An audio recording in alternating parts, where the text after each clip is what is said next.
अभी भी उनके दिल में वो चुन्नी ही बसी हुई है। सोते वक्त भी वो चुन्नी का ही नाम लेते हैं। इसलिए मैं उनके लिए ये कोशिश कर रही हूँ। कोशिश? मैं समझा नहीं। जब मंजली दीदी बीमार पड़ी थी तो कोई भी दवा उन पर काम नहीं कर रही थी। तब हंसिनी बारानगर के इसी बाबा से एक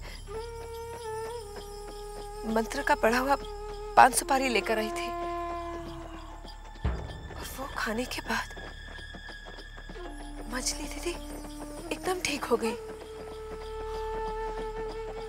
छोटे वो, आपको भी इन चीजों पर विश्वास है?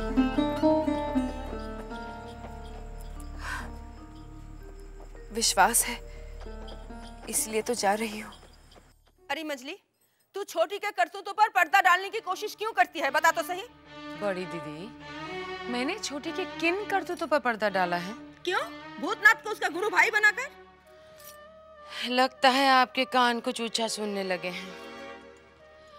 भूतनाथ को गुरु भाई छोटी ने बनाया है, हमने नहीं। और तुझे भी आजकल कम दिखने लगा है। तेरी आंखों से ये पर्दा हटाने आई हूँ मैं। मुझे तो लगता है आप झगड़ने आई हैं, वरना इस वक्त आपको छोटी और उसके गुरु भाई की याद क्यों सताने लगी? क्योंकि मैंने अभी अभी अपनी इन आंखों से छोटी को भूतनाथ के साथ बाहर जाते हुए देखा है, समझी? चश्मा पहनी थी? तुझे मजाक सोच रहा है? हाँ, देख, मुझे अभी इस उम्र तक चश्मा पहनने की जरूरत नहीं पड़ी। तू बात को घुमाने की कोशिश मत कर मंजली। आज तक मेरी सभी कोशिशें बेकार हो गई। अगर इस बाबा के मंत्रों से ये अगर इन पर कुछ भी फर्क पड़ जाए तो मैं अपने आप को सफल समझूंगी। नहीं तो सोचूंगी कि अपनी किस्मत के सामने हार गई। तो कैसे बहू है? हाँ, छोटी के पाँव गलत रास्ते पर जा रहे हैं, तुझे कोई फर्क नहीं पड़ता? देखिए बड़ी दीदी, जहां तक छोटी को मैं जानती हूँ, वो जो भी कर रही है अपने पति को पाने के लिए कर रही है, और अपने पति को पाने की कोशिश करना कोई बुरी बात तो नहीं है। तुझसे तो बात करना ही बेकार है। हाँ? मगर मुझसे एक बात किए बगैर भी तो आप रह नहीं सकती हैं।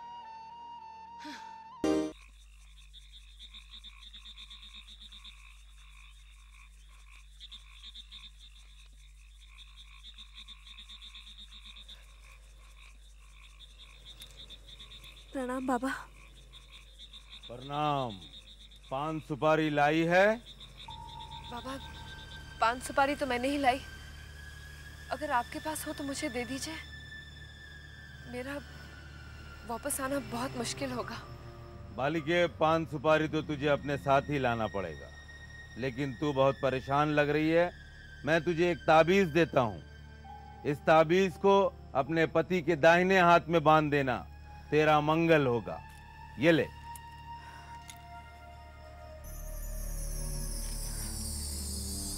प्रणाम बाबा। जा, भगवान तेरा भला करे।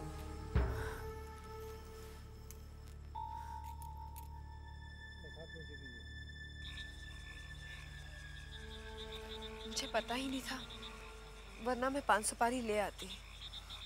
छोटी बहू, मैं लेकर आ जाऊं? अरे नहीं, बाबा ने कहा है कि मुझे अपने हाथों से ही लाना है। लगता है हमें फिर किसी दिन आना पड़ेगा। चलिए आइए।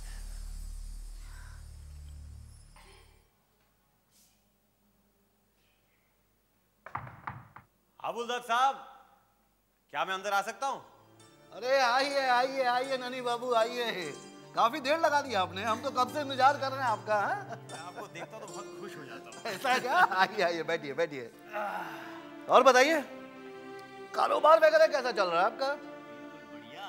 और आपकी पत्नी?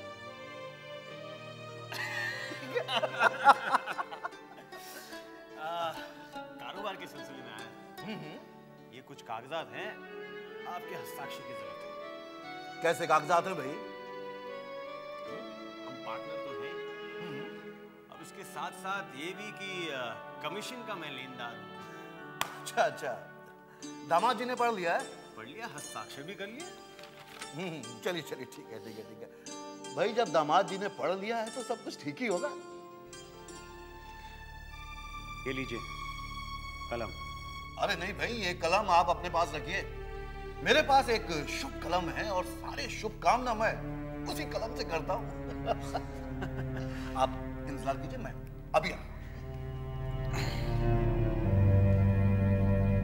शुभ कार्य है।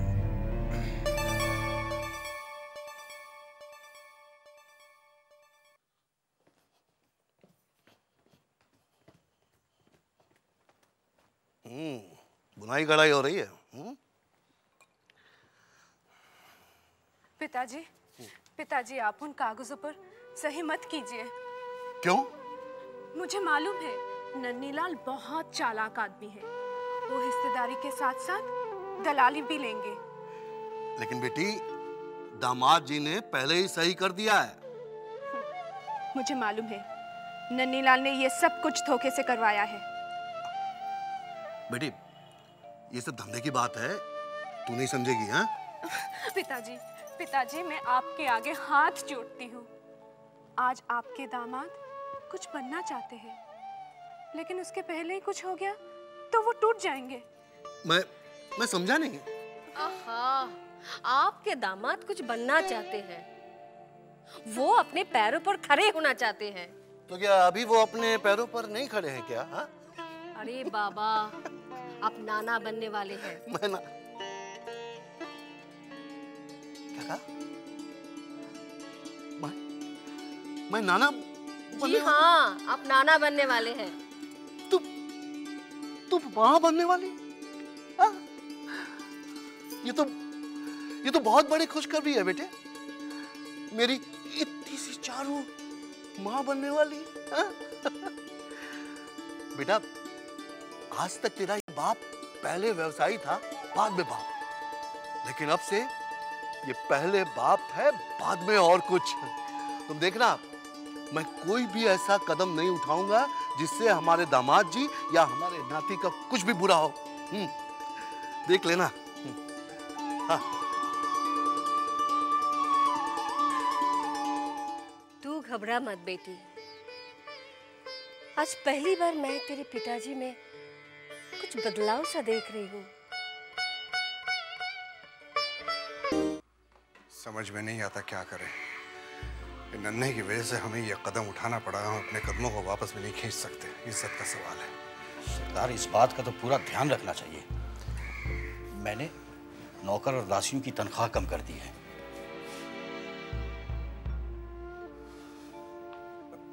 पालकी वालों की भी छटनी कर दी है। वे तो सरकार, छोटी छोटी चीजों की काट छांट करके लाखों जमा नहीं किए जा सकते। हम बड़ी माँ की बातों से मजबूर हैं। चाहे कुछ भी हो जाए, हम उनका कहा नहीं डाल सकते, नहीं डाल सकते।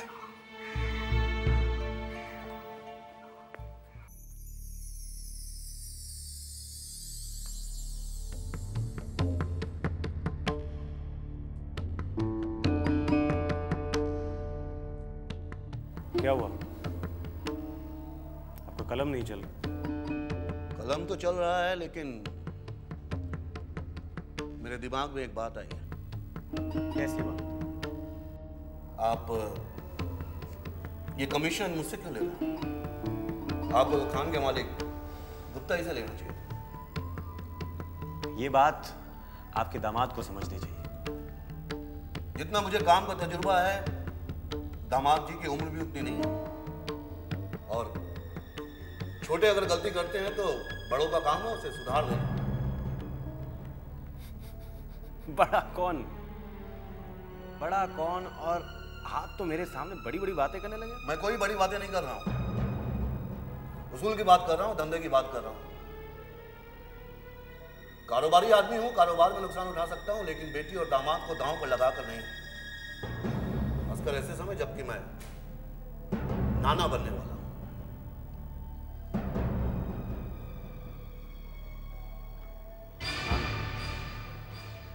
बधाई हो आपको, बधाई हो हाबुलदत्त साहब। हाबुलदत्त साहब, आपने मुझे एक ही क्षण में पराया कर दिया। कभी कभी मैं भूल जाता हूं कि आपको हवेली तक पहुंचाया किसने। हाबुलदत्त साहब, मैं ही था ना। सब संयोग की बात होती है। आपके चाहने या मेरे चाहने से कुछ नहीं होने वाला। जो भगवान चाहता है वही होता है। मेरी बेटी को उसे हवेली पहुंचाना था और उसने आपको माध्यम बना लिया, बस।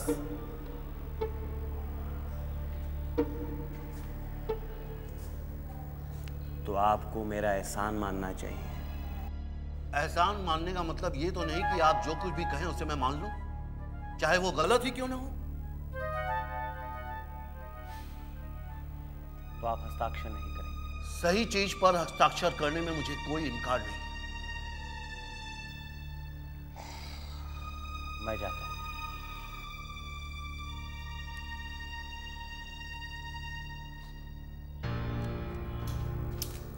लेकिन फिर आऊंगा।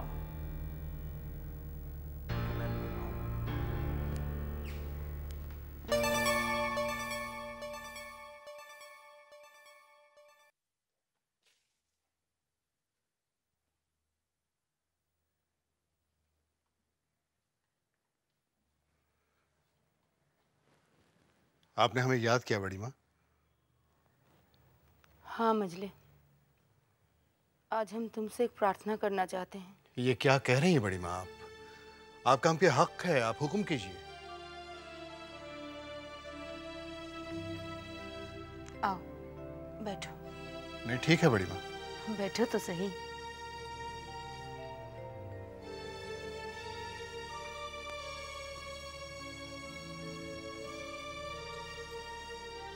मजले, नन्हे विलायत न जाने के लिए तो मान गया, पर वो यहीं रहकर कुछ करना चाहता है और तुम्हारी मदद के बिना वो कुछ नहीं कर पाएगा।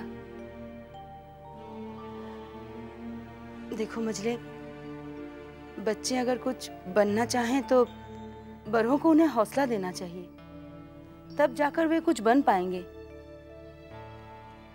तुम्हारे बड़े भैया के बाद एक तुम ही तो हो उसे समझाने वाले। मजले,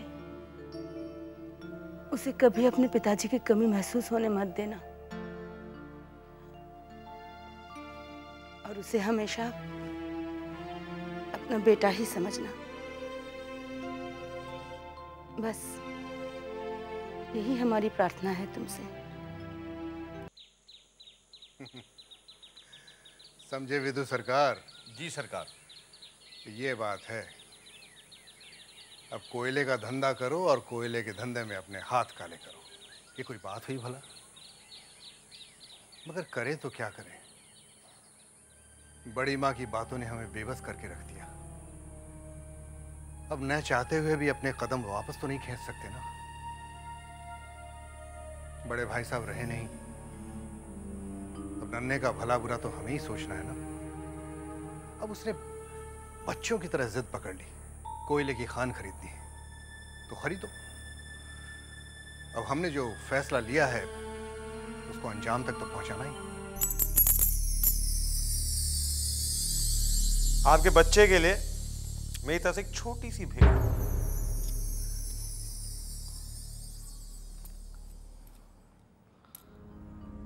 इसके बदले में मुझे क्या करना पड़ेगा? कुछ नहीं। हाँ, अगर तुम चाहो तो मंजले बाबू आपको जो भी कागजात दे वो आप मुझे दिखा जरूर देंगे।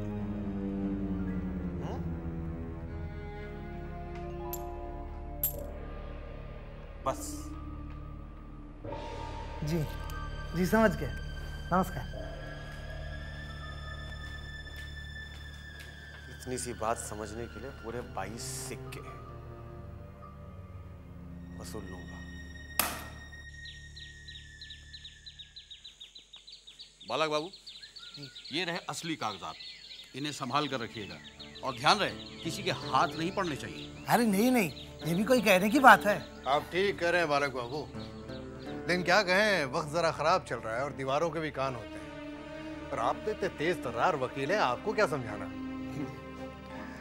चूंकि हम किसी की भागीदारी नहीं चाहते, आप अपने हिसाब से उसी तरह इकरारनामा तैयार करवाइए। और हाँ विदु सरकार, हाबुल दत्त से हम बात कर लेंगे, तुम वो नन्नी वन्नी जो भी है उससे कह देना।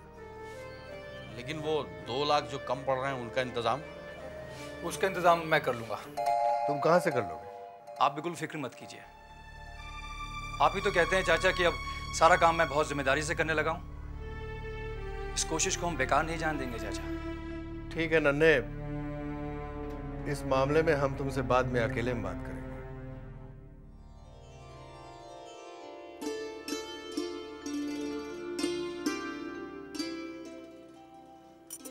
आ गए? तुम लेटी रहो। सासू माँ, छोटी चाची, मजली चाची सब कैसी हैं? अरे सब ठीक है। तुम बताओ, तुम कैसी हो? मैं अच्छी हूँ। और हमारा बेटा? खुद ही पूछ लीजिए। ठीक है भाई, खुद ही पूछ लेते हैं। अरे भाई छोटे जमींदार, देखिए आपके पिताजी आपसे बात करने आए हैं। अरे हमने तो आपके लिए पहले से ही खिलौने खरीद रखे हैं। क्या? 1 मिनट। चारू, छोटे जमींदार बोल रहे हैं कि माँ से बोलिए हमें दुनिया में जल्दी आना है। दत्त, समय से पहले कैसे आएगा? मैं आपसे एक बात पूछूं? आपको कैसे मालूम कि ये बेटा ही होगा? बेटी भी तो हो सकती है। हमारे खानदान की रिवायत है ये। हमारे घर में भगवान पहले बेटा ही देता है।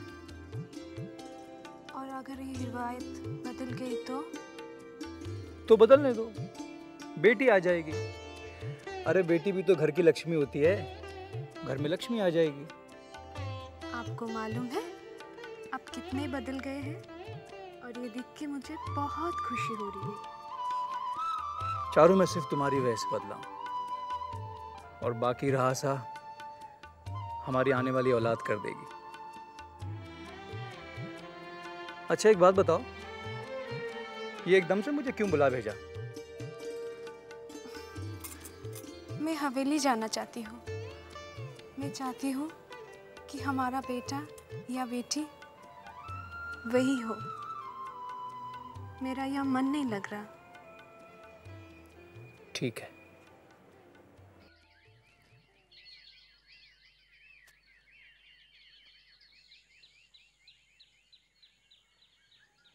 नमस्ते मंजले बाबू।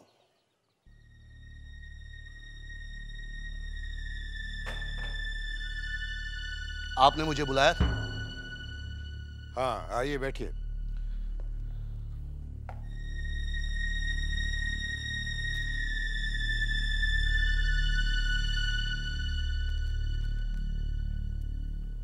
जी धन्यवाद। हमने आपको ये कहने के लिए बुला भेजा कि कोयले की खान जिसे हम खरीदना चाहते हैं उसमें हमें किसी की भागीदारी की जरूरत नहीं है। उसे हम अकेले ही खरीदेंगे। ये सुनकर मुझे दुख नहीं हुआ मछली बाबू, बल्कि खुशी हुई।